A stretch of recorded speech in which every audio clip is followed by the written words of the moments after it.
Okay, so we are back on for the new session today. um,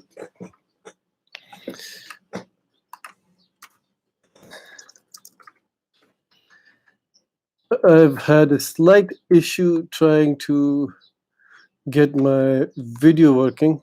I got the video working, but as soon as I put in the slideshow, um my picture disappears. So I'm trying to work this out. What is the best way to get it to work today? Because the software I was using, I'm not sure it's acting up today. So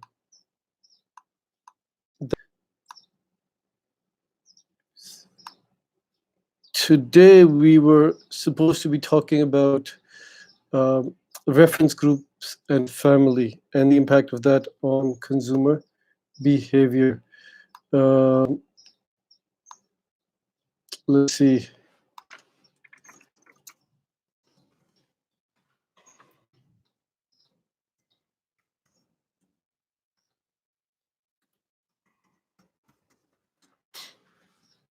Yeah, if you could just nudge everyone to get in here. Um,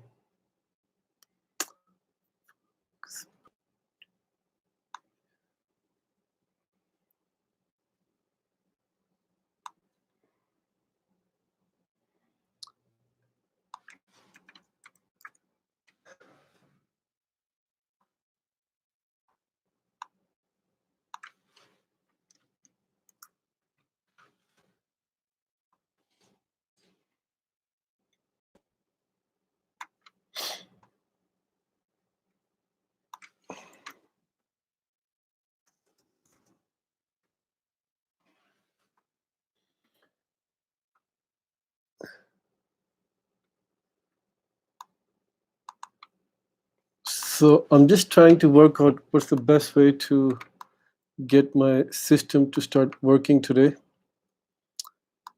Okay.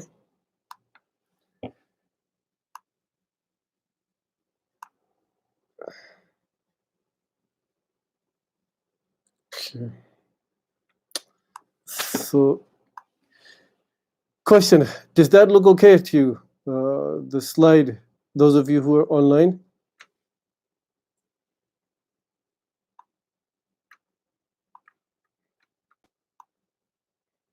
Yes. No. Maybe so.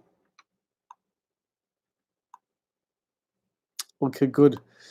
Because the problem I'm having is getting the picture-in-picture to work. That's the slide along with my video to work at the same time. So that's the slight issue I'm having today. Let me see if I can give it one shot. Okay.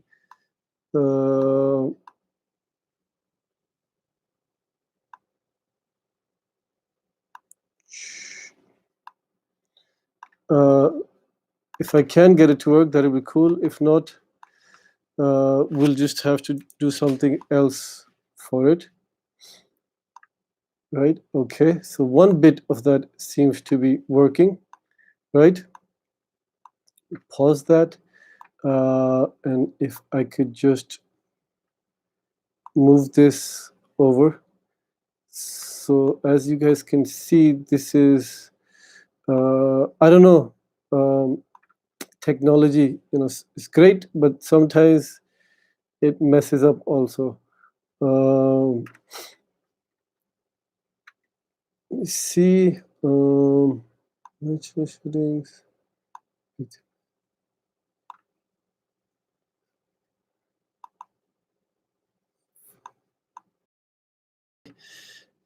If I could just do that, make this a bit smaller, and do it this way. Yeah, there we go. Finally got it to work again. Okay.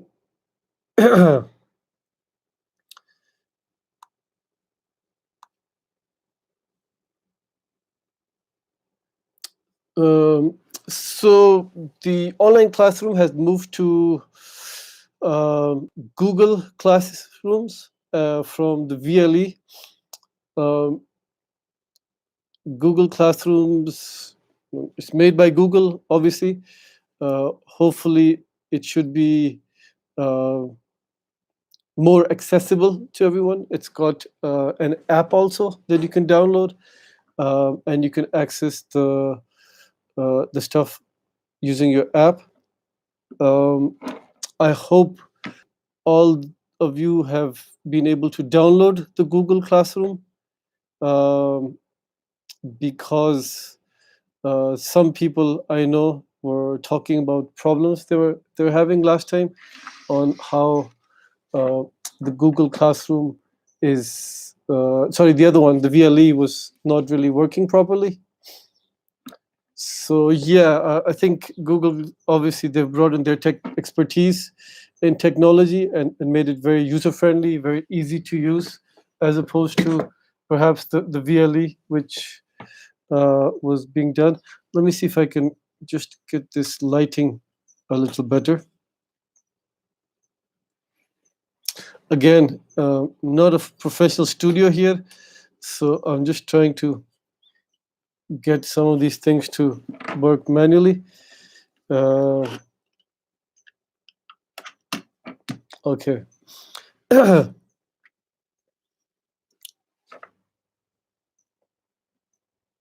Hmm.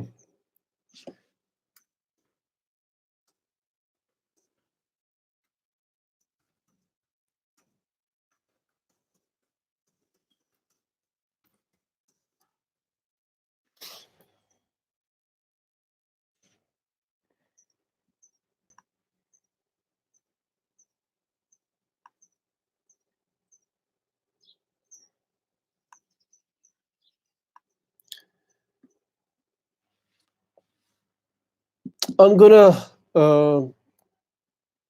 be posting the assignments now also this week for those of you who are taking this class online. Um, so uh, you need to make sure uh, that you're online. Uh, for this course, there is no exam. We will not do an exam. However, we will have um, projects. So there's one project which we talked about earlier, which relates to tourism. There will be another individual project which each one of you will have to do. So the two projects will make up your grade for this course. The excuse me. Um, the individual project will be more of a practical project. I'm still working on it. I'm talking to some people on how best to do this, given that we are all stuck at home due to the social distancing and stuff. Um, but it will be very much of a practical project, practice-based project. The group project is, which I've already talked about earlier. That project obviously is um, more looking at the theory, doing research, and writing recommendations in a report-based format. The individual project will definitely be um, a project which will be on, um, you know, more doing stuff, uh, you know, in practice, as opposed to writing a report or stuff. So there would be a small report component, which I'm thinking about right now. I'm not 100% sure, um, but the report component will be much smaller as compared to the practice based part of the project. So what we do is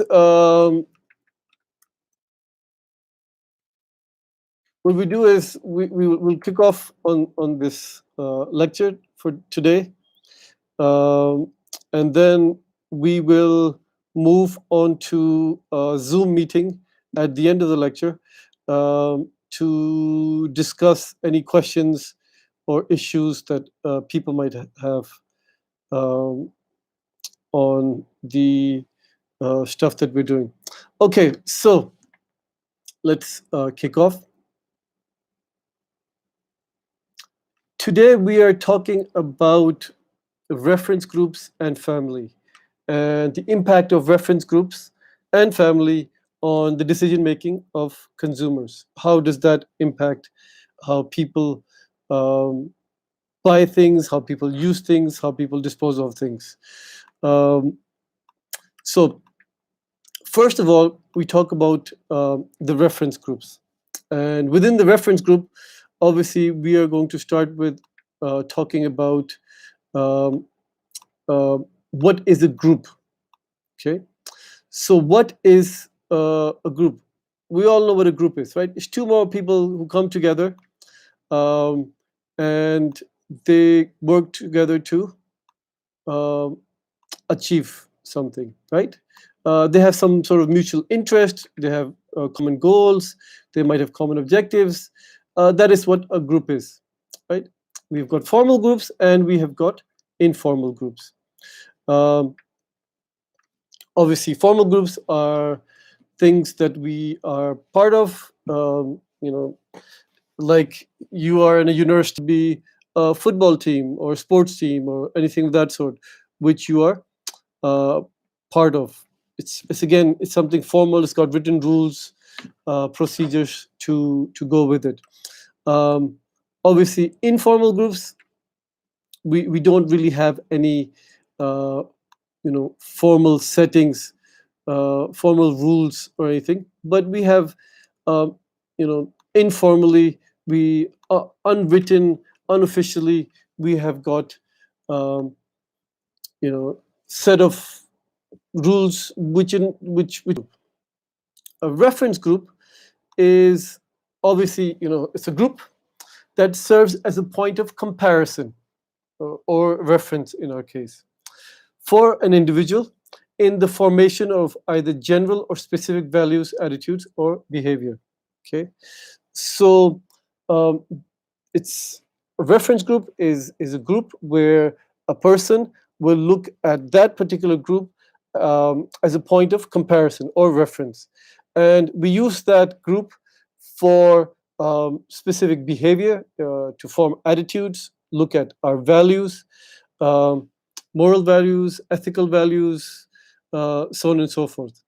Um, those of you who are, for example, fans of a particular sports team, football team, for example, be it the American football team like New England Patriots or Manchester United, Real Madrid, whatever.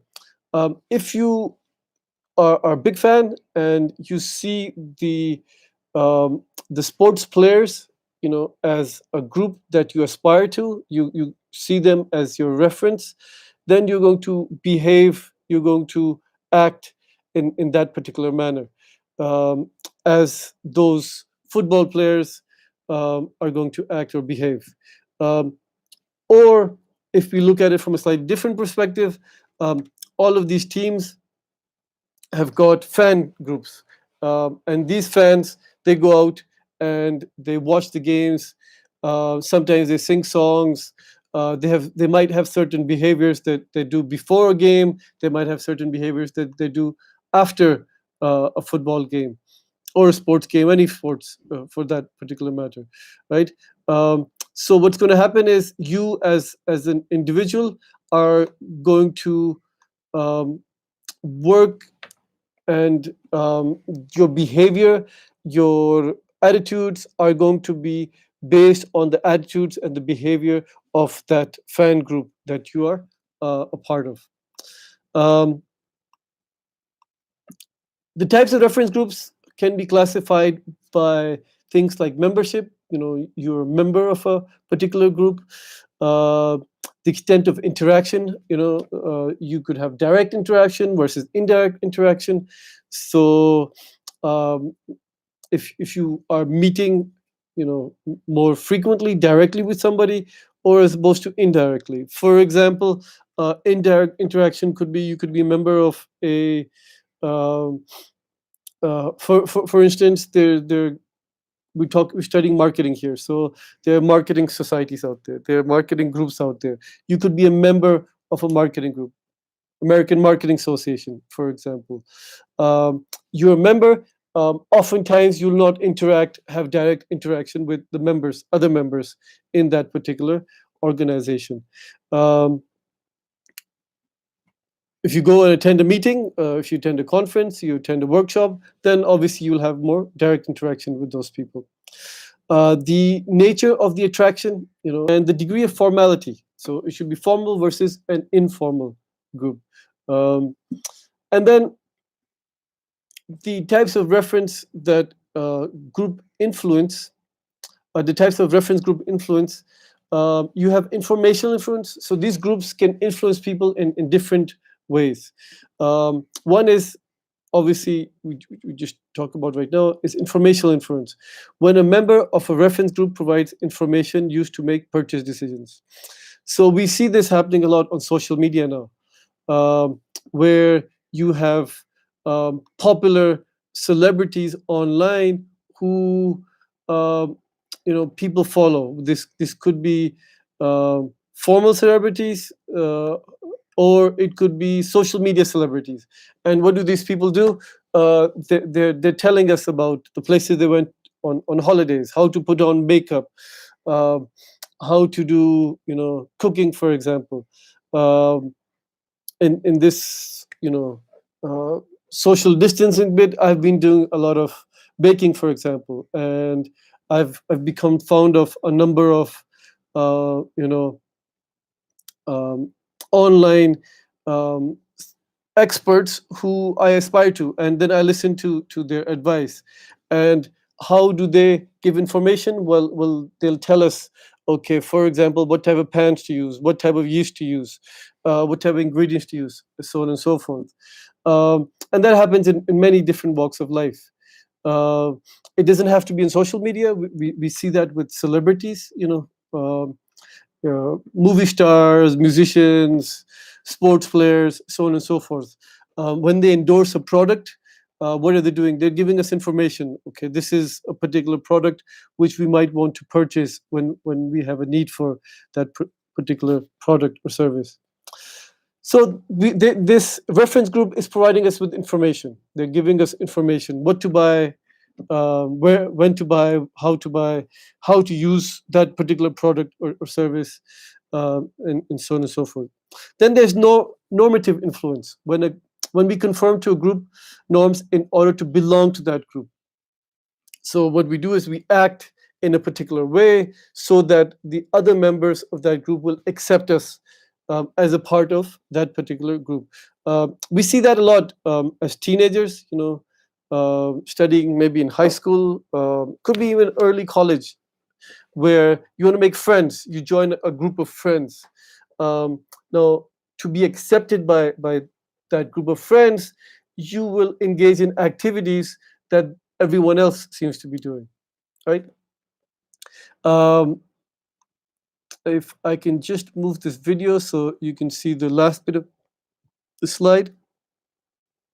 And then we're looking at as an identification influence, when we identify with and internalize a group's values and behaviors. So we're identifying with a particular group. We feel those values that the group has as part of our values and behaviors. Oftentimes we see that with, for example, religious groups.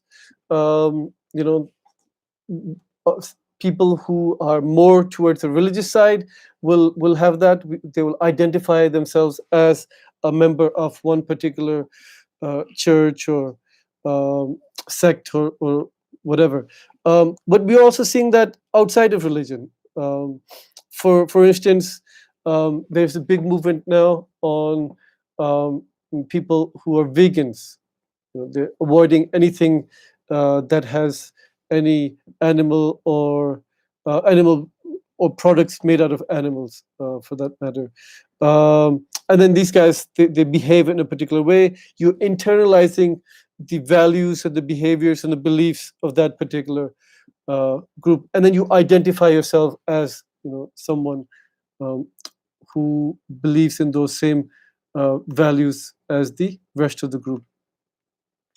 Um, if we look at uh, the sorry guys, I just keep on switching between the slides. Okay, factors that encourage conformity. Okay, what are the things that encourage conformity?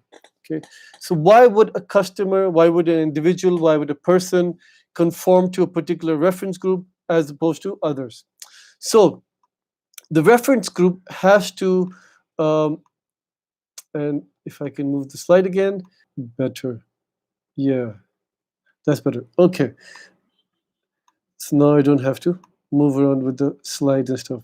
Yeah. It is to inform or make the individual aware of a specific product or brand. So, in order for us to conform, reference group has to give us information about a specific product or specific brand. The reference group has to provide the individual with the opportunity to compare his or her own thinking with the attitudes and behaviors of the group. Influence the individual to adopt attitudes and behaviors that are consistent with the norms of the group. So you're looking at yourself, but then you're looking at the wider group in general. And what we're trying to do is we're trying to influence, the group is trying to influence that person, that individual to adopt the same values, the same norms, same attitudes, the same beliefs as the rest of the group. And we want to legitimize the decision to use the same product as the group. Okay, so if you ride, if you're into mountain biking, for example, you ride bikes, you're likely to buy the same brand bicycle as the rest of the group that you hang out with, the rest of the group that you do mountain biking with, for example. If you're into something else, again, it's the same thing. If you have a group of friends that you consider as close, there's your reference group, you look up to them. The clothing that most of the people are buying from the type of brands that they go to, you're more likely to go and buy from the same brands as the rest of the group. If we look at selected consumer-related reference groups, we talked about friendship groups, shopping groups. Maybe you go and do shopping with a certain group of friends, family, or whatever. Work groups, obviously, at work, people tend to have groups, people who you can, relate to, work with. Virtual groups of communities, what we're doing now through online social media. Brand communities, because I like buying a certain brand of stuff. So big brands, popular brands like Apple, big communities. Harley Davidson, there's a Harley owners group, people who have Harley Davidson, they ride together. And there are a number of other brands where you've got those branded communities. It could be a consumer action group. You're getting together for some sort of community service work. And celebrities as a reference group. We talked about that earlier. So celebrities could be television, movie personalities, could be musicians, could be sports players, so on and so forth. The types of celebrity appeals. Now, this is a big one because a lot of companies invest a lot of money in hiring celebrities as their product endorsers or product ambassadors or brand ambassadors.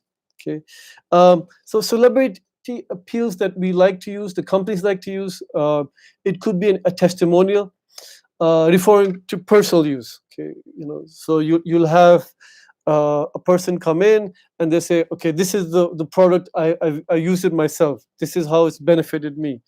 I've used this product and it's helped me, better skin, glowing hair. These shoes help me kick the ball better, run faster, whatever. So the celebrity is coming out with a testimonial. Second one could be an endorsement.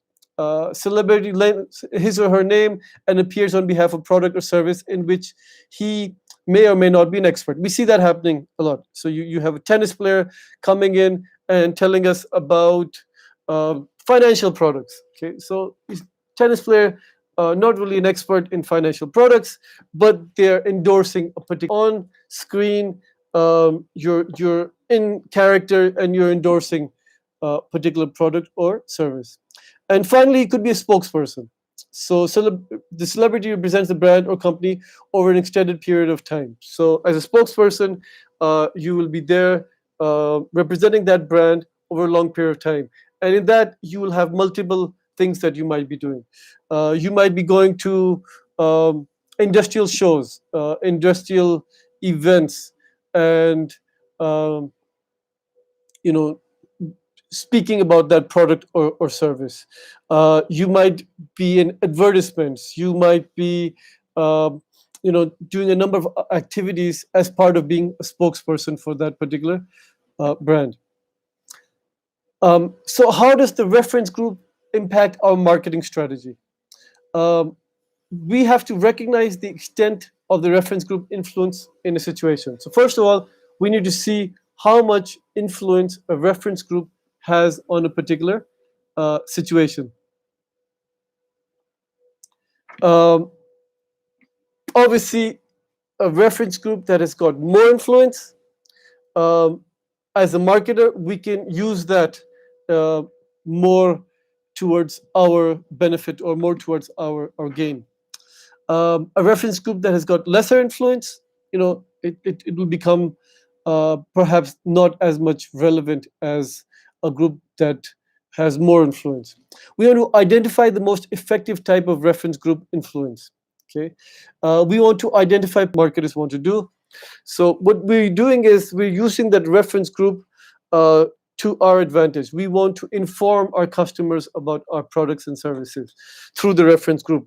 We want to impact the decision making that those customers will make about which product, which brand to use, when to use it, how frequently to use it through the reference groups. So reference groups are important. Organizations have been using them for a long period of time. They continue to use it. There's many different types, and it's not just celebrities that we try to impact, but other groups as well that marketers try to impact. It depends on what you're selling. It depends on your competitors. It depends on number of factors, number of things. But reference groups are one important way that we can use to, uh, impact the decision making of our customers, of our target audience. Okay, so the next bit within the reference group is we have a specific type of group, which is a household, the family. We can talk about. Now, the household has got two types of households which we look at. They're the family households and the non-family households, right? In family households, obviously you've got married couple, nuclear family, extended family. Okay, non-family households, you have the unmarried couples, friends, roommates, boarders, university mates living together, um, so on and so forth. So these are two key different types of family households. Again, these type of households will vary from one country to another country. In some countries, for example, you've got much more extended families. For example, I do a lot of work with people from Africa. So I know that, say, for example, people from Nigeria and Ghana and Kenya and so on and so forth, they've got big extended families. So it's not just, you know, um, you living with your husband and wife with kids, but then you might have uncles, aunts, nieces, nephews, grandparents, so on and so forth that might be living with you. And even if they take care of their extended family who might be living in the smaller cities or in the villages or so on and so forth. That's the extended family that works in, say, for example, um, in Africa. Nuclear family is obviously, it's the uh, husband, wife with kids. They're living there together. Again, we've got variations of these things. So in some countries in Asia, for example, is not just um, uh, two generations, it might be third generation. So grandparents might be living with one particular family. The size of those families, again, it changes, it varies significantly from one country to another country. A lot of developing countries have got a lot of kids. People have got a lot of kids. The average size of a family in Asia, for example, on average would be like say 4 to 5 children in a family. In China, it's very different. It's just one child because the government had a one-child policy for a very long period of time. So that household consists of husband, wife with one child, and that's it. Um, West, you see a lot of unmarried couples who are living together, and interestingly, the dynamics have changed to the extent that they're unmarried couples, but then they have kids who are living with them as well, and people are choosing not to get married. Um, an interesting fact about this is um, predominantly people who choose not to get married, who live together, usually belong to a lower segment um, of society. This is an interesting statistic that I was reading a short while ago, where they found that people who get married tend to be from the upper classes, whereas those who are not really married and living together tend to be from the lower classes. You've got friends and roommates, university mates, people living together, or you could just be, sharing accommodation with people, especially in the big cities where the cost of living is very expensive. So you can't afford to get your own apartment or house. What do? You get shared accommodation. You get a room with other people, and that becomes a part of a household because you're living there with other people um, within that thing. So a typical household, Canada, it's more nuclear family. Thailand, which is in Asia, you've got extended family. In the US, it's not married, no children. That's the type of household generally, and obviously there are slight shifts in these over periods of time, but that's roughly, you know some of these countries. We talked about Africa.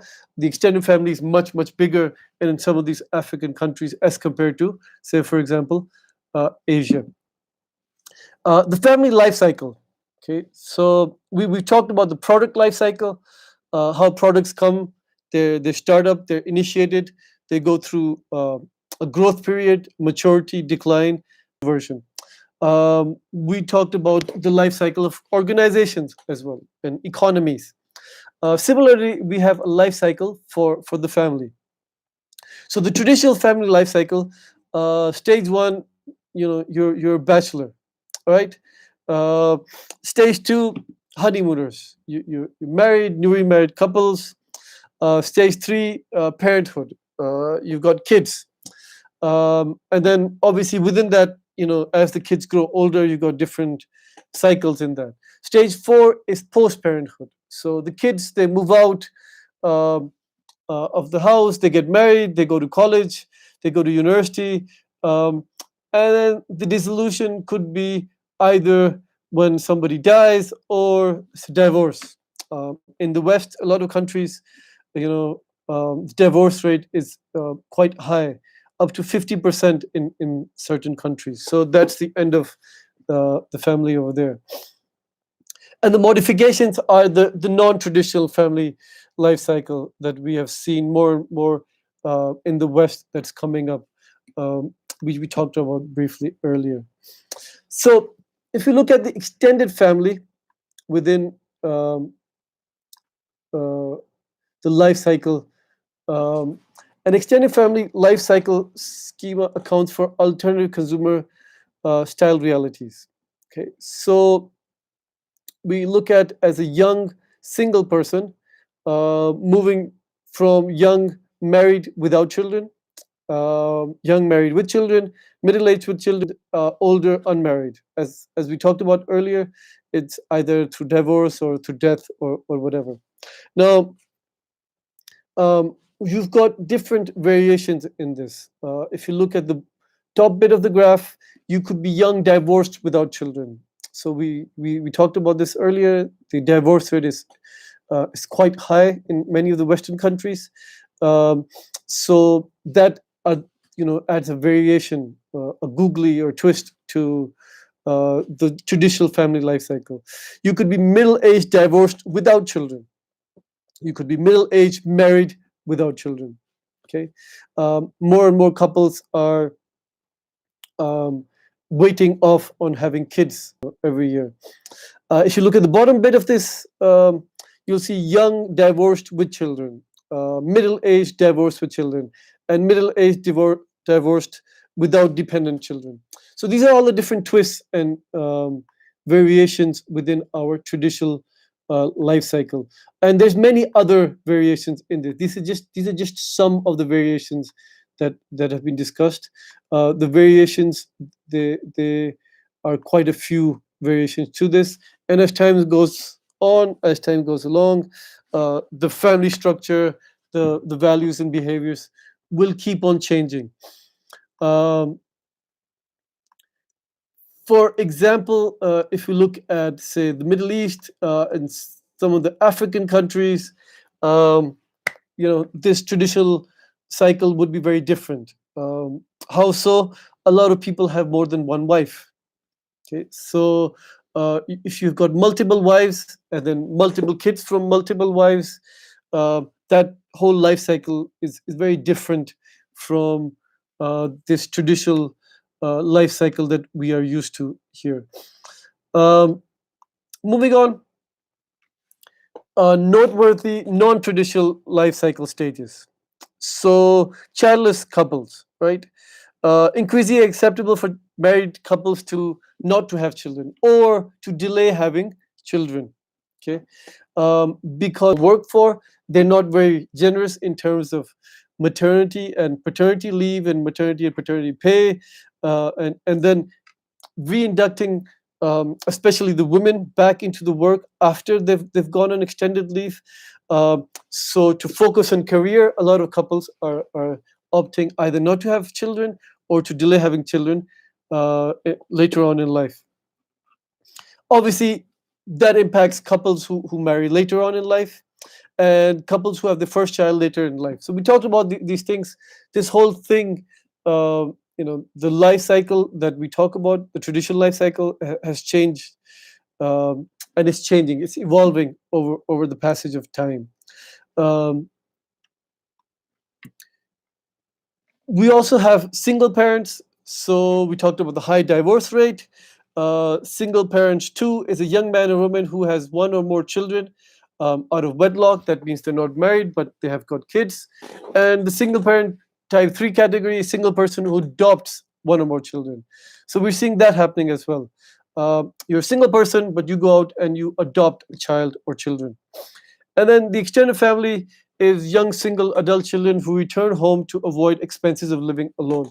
When we had the last financial crisis, 2008-9ish, live with their parents. Why? Because they couldn't afford the rent, they couldn't afford mortgages. To save on money, they decided to go back and live with their parents.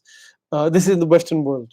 Obviously, in a lot of the Asian and African and a lot of Latin American countries, oftentimes children live with their parents until they get married, or they continue living with their parents post their marriage. So they're married, but they continue living in the same house as their parents. So the many different variations of the family, the extended family, alternative families, and these vary according to the country, the region that you're in. In one country, you might have a certain type of dominant type of family life cycle. In another country, you might have another type of a dominant family, alternative family life cycle. Um, and then you look at divorce rate. We talk about divorce rate. An interesting fact, just to share. with you guys. For example, in the United Kingdom, um, one of the highest divorce rates is for the British Pakistani community. They've got a very, very high divorce rate. And that is partly because of the forced marriages. So parents are forcing the kids to get married to somebody of parents' choice and not of the people's their own choice. So what happens is, yeah, initially the kids might reluctantly agree to get married, but then later on the marriage does not work out, and they have a high divorce rate. That happens in other Asian communities as well. A lot of Indians have the same problem. But the thing is, because a lot of Indians are Hindus, and religion has an impact on their behavior, and it is the Hindu religion. Consequently, you don't see as high a divorce rate among the Indian community, British Indian community in the UK, as compared to the Pakistani Indian community. But then on the other side of that is you do see uh, a very high rate of couples who have got affairs outside of their marriage. Um, because of this, you can't get divorced. You don't like the person, so you've got affairs outside of marriage, and you cannot have a second wife as you would in African or Middle Eastern countries. So then those are the issues. So those are the dynamics of alternative families that we're looking at. Um, the 8 roles in the family decision making process, right? Somehow, what happens is in each family, you'll have different people with different roles. You have people who are um, you have people who are considered as influencers. These are the people who would influence the decision making in a particular family. Provide These people are people who provide information to other members about a product or service. Gatekeepers, family members who control the flow of information about a product service into the family. Deciders, family members with the power to determine unilaterally or jointly whether to shop for, purchase, use, consume, or dispose of a specific product or service. Buyers, these are people who actually go out and purchase a product or service. Preparers, family members who go and take that stuff and to convert it into something which will be consumed by the whole family. Users, people who actually use the product or service. Maintainers, people who service or repair a product or service. And disposers, family members who initiate or carry out the disposal um, of a product or service. So if we look at the influencers, provide information about product service, oftentimes when it comes to technology, and influence the decision making by telling the parents on what type of television to buy, what type of laptop, what type of mobile phone to buy, so on and so forth. Because these guys, the younger generation, has got more knowledge about these type of things. Gatekeepers, family members who control the information or product or service. Again, so you could have somebody who's an influencer, but they could be a gatekeeper as well. If you're going on a holiday, for example, so one person might be controlling the information, where they want to go on the holiday, where is that information coming in, so on and so forth. Deciders, people who actually determine what uh, product you're going to purchase, who's going to purchase that product. So a lot of times we see that the product might be for use by somebody else, but someone else in the family would decide for that product. Uh, s- some years ago, I was selling my used car, and what happened was I got a call from on the phone. It sounded like a young lady, and from the accent, I could tell she sounded Spanish or Hispanic Latino. So this was my old college car. I was selling, not very expensive, low priced car. Uh, so when she came to look at the car, uh, you know, I could tell she was again a college going student. She wanted it for her own personal self, but you had a whole group of family members that came with her, what looked like her parents and maybe a brother and a cousin, male members of the family.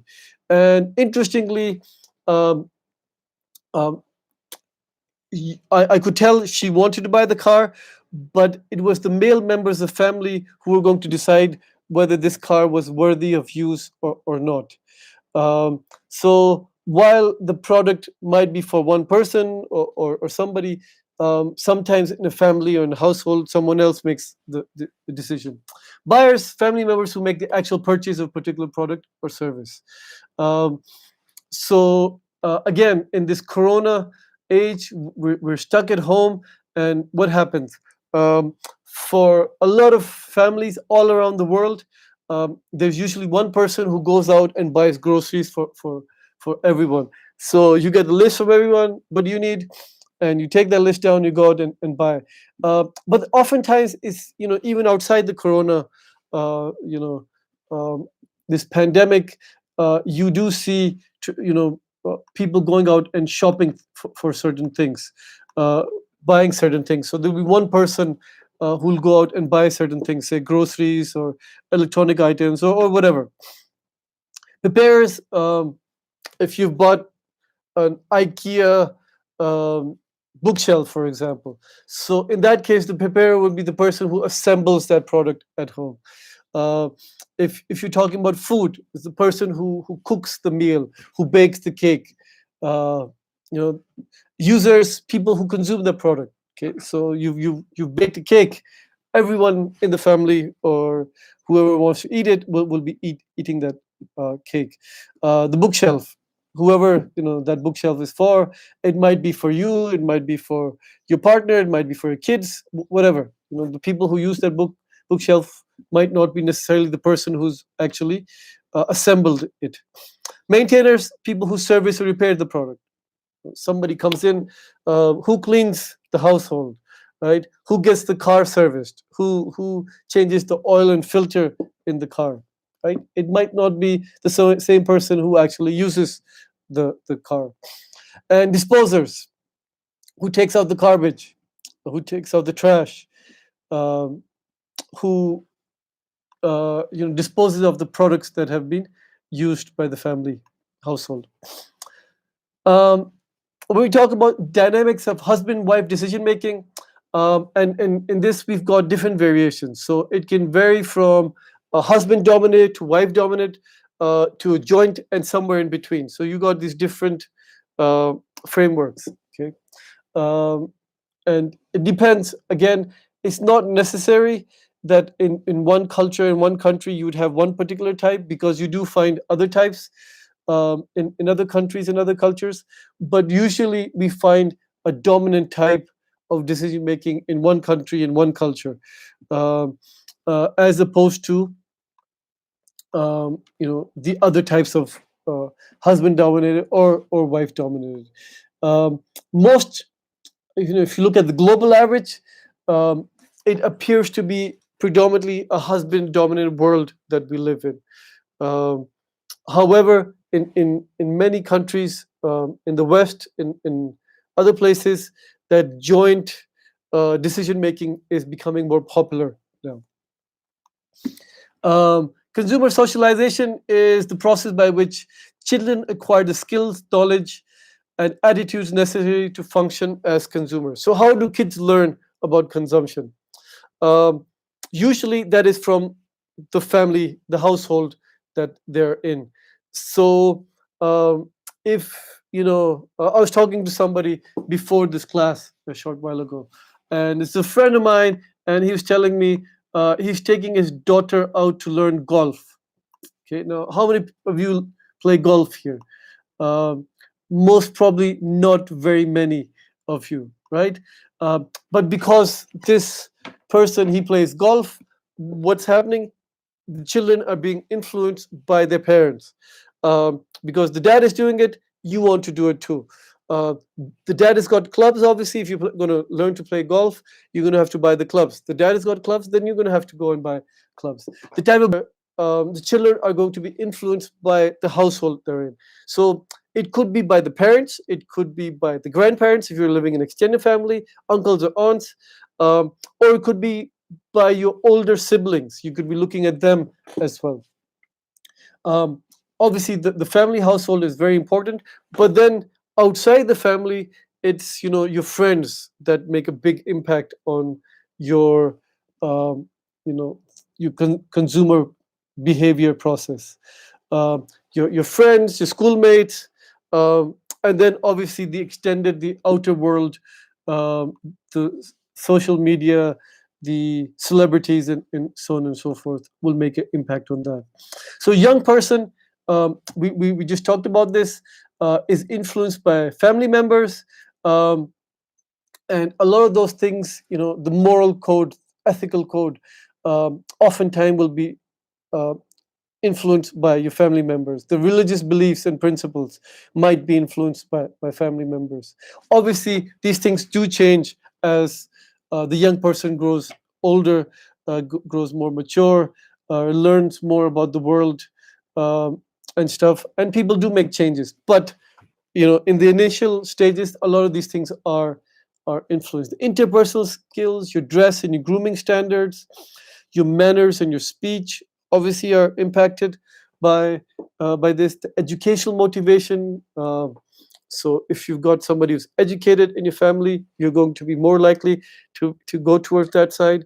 So for me, my dad, he has a PhD from Harvard. He was a professor at Harvard. That impacted me to, it encouraged me to go out and do my own PhD. And for my dad, I think it was his dad, because he did a bachelor's degree at a time when people didn't even um, do bachelor's degrees. That was like, a very high degree to achieve.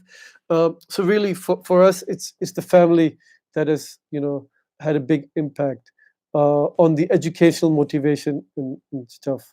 Uh, Occupational and career goals, again, you're dictated by your family, and the impact, the family is going to have an impact on that.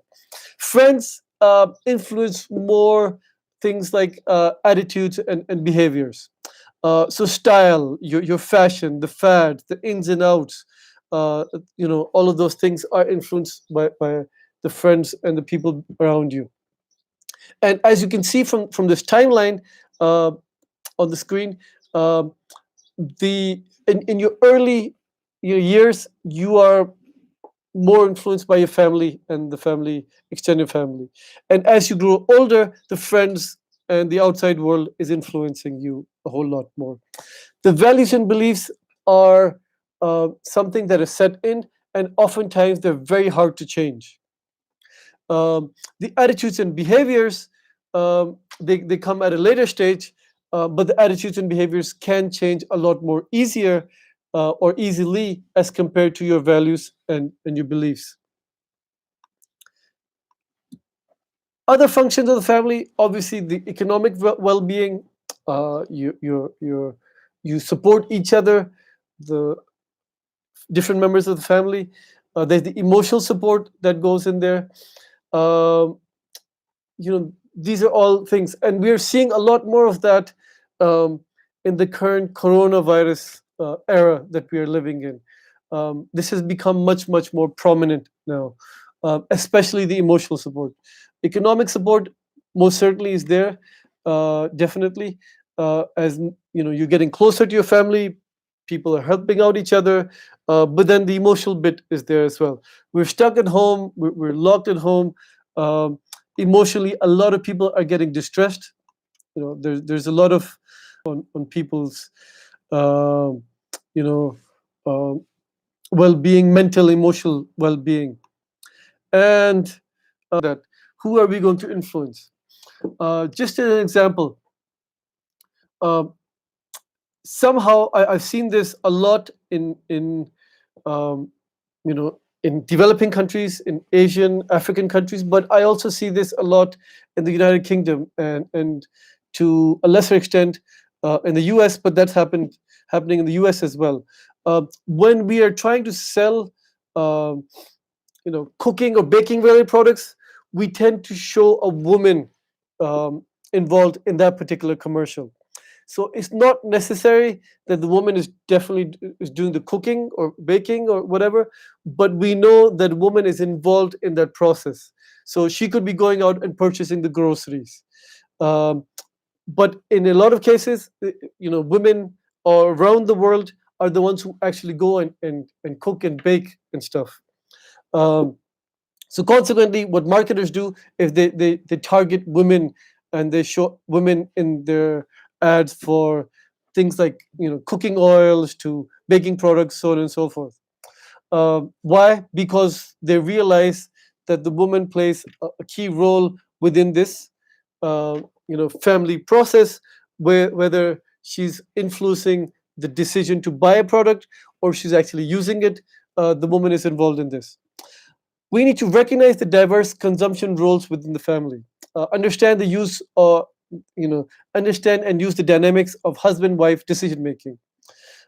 Understand and use consumer socialization role played by the family, and recognize the changing nature of Canadian or American or British or European or African, Nigerian, Pakistani, Indian, Chinese, whatever families. And all around the world, families are changing.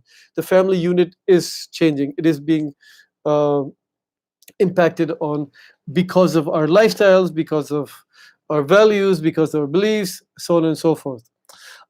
Once we can know and understand the family and the family life cycle, we are in a better position to influence that family and family life cycle. We know how to target people, who to target people, and so on and so forth. Another example, just an example, in the UK, I see a lot of this happening. Car insurance. Um, you somehow men are the target of car marketers have realized that men have a key factor in that decision making process when you go out and purchase car insurance. So what do they do? Car insurance companies target more men. They show more men in their commercials when they're selling insurance and things of that sort. That is all because we have realized certain members of family have certain roles to play in, and as well as groups and reference groups, in particular the impact of reference groups on decision making. Obviously family is a type of a group. It is a type of reference group, but the reference groups, they keep changing. It's much more diverse than that. It's broader than that. It's not just the family. It involves many other factors as well. And as a marketer, if you want to sell your product or service, if you want to influence the behavior of your consumers, it's a good idea to know um, the groups that consumers belong to, the groups that the consumers are influenced by.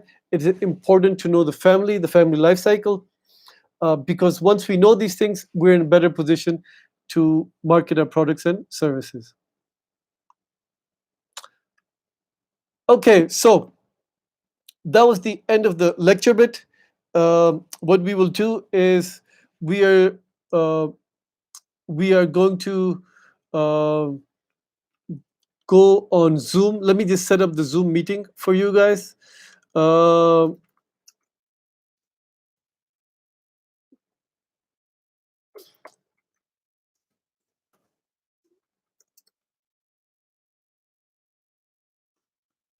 Last week we tried Skype video, which had a lot of problems for a lot of people.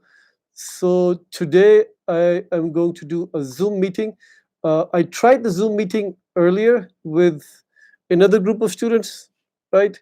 And it was pretty okay actually. It wasn't too bad.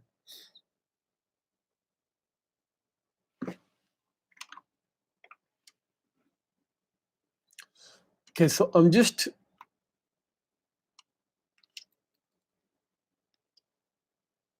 working on setting this up.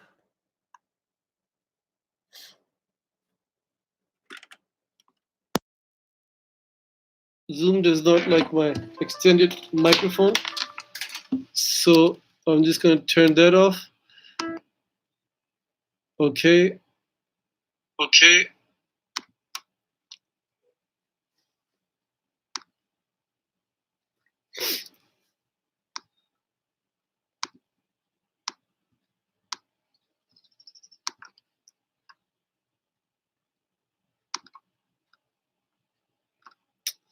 I'm going to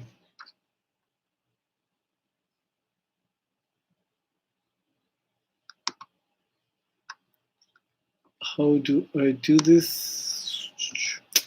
Sorry guys, I am a little new to this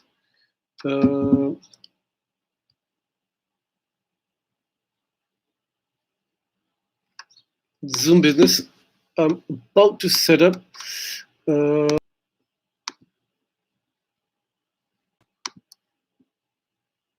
okay, let's see. So for question and answers, this is a whole lot better. Let's see if this will work.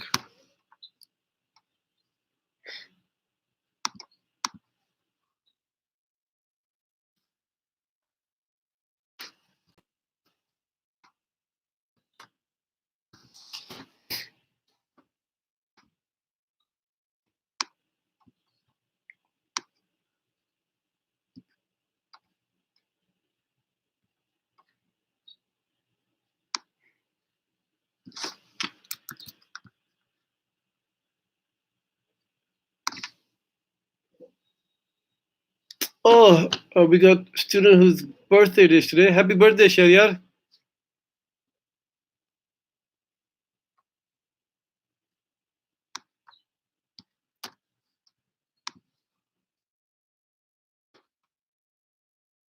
Okay, I'll just send you the link with the ID and the password. Use the link and join me on Zoom.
Hello, Ajaz.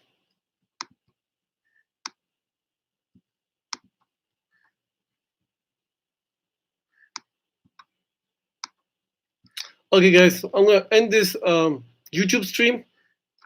I've pasted the link on the side. Please come and join on Zoom in the meeting. Just click on the link. It shouldn't ask you ID password, but it should be okay. See you guys on Zoom now.